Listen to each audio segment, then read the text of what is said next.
Hey guys, in this video I'm going to show you how to sign in Amazon Prime Video. So how do you actually log in? You just come here to Amazon.com. You can click on Prime Video. It will take you right here and just click on this. Start your 30-day free trial. Very easy. You just go ahead and click on that and then it will redirect you right here to this page.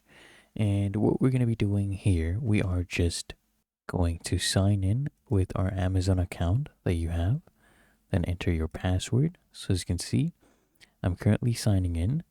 Then click here on not now. Okay, don't need to add your phone number. And then all you need to do is click here, okay, on next. It will take you to Prime Video. So go to Prime Video and then go ahead and use your account that you have with Amazon. The first time they made you sign in, just go ahead and do that again.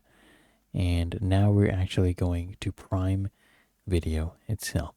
So as you can see right here, we're able to start our free trial.